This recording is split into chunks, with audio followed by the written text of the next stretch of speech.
वर्गमुळात 32.4 भागीला x बराबर 2 तर x बराबर किती सर?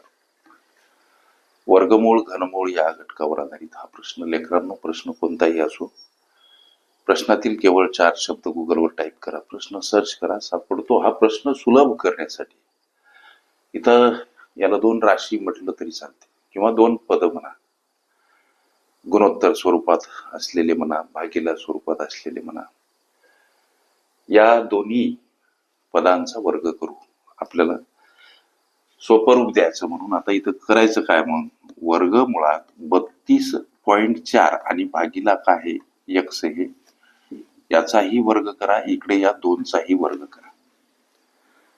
तर वर्गमुळात 32.4 भागीला x, लक्ष द्या, वर्गमुळात 32.4 आणि भागीला x आणि त्याचा जर वर्ग आहे, लेकरांनो गोष्टी लक्षात घ्या, या वर्ग मुळाचं हे जे काही चिन्ह आहे याचं मूल्य 1/2 असते. याचं जर मूल्य 1/2 आहे तर एक सूत्र आम्ही अभ्यासलं की जसं एचा घात यम त्याचा घात यन असेल तर या घाताघातामध्ये गुणाकार होत असतो, अर्थात एचा घात यम यन.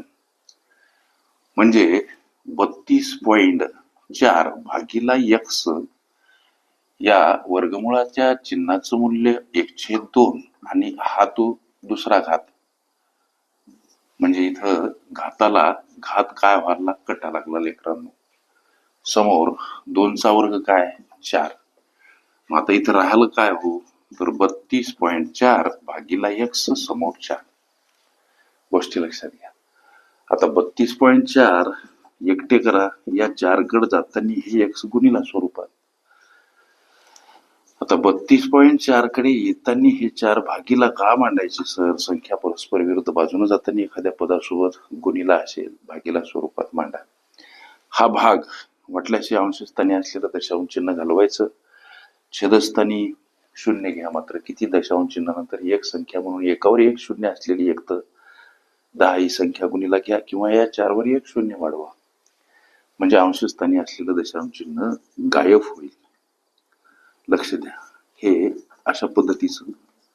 आणि हा भाग जातो 8.1 न लेकरांनो. तुमच्या या पदावलीचं उत्तर काय, तर 8.1. अशा पद्धतीच्या अनेक संभाव्य अशा प्रश्नांचा सराव करायचा असेल, खरंच तुम्ही कुठली स्पर्धा परीक्षा देत असाल, अवश्य चॅनल सबस्क्राईब करा, बेल आयकॉनची घंटी दाबा, जेणेकरून मी वेळोवेळी अपलोड केलेल्या संभाव्य अशा प्रश्नांचं नोटिफिकेशन तात्काळ तुम्हाला प्राप्त व्हावं, पर्याप्त वेळेमध्ये निर्धारित यश मिळावं. सोबत गणितासंबंधी तुमच्या मनामध्ये असलेल्या विविध समस्या तुम्हाला बिनधास्त विचारता याव्यात, करिता कॉम्पिटेटिव्ह एक्झाम ग्रुप अवश्य जॉईन करा.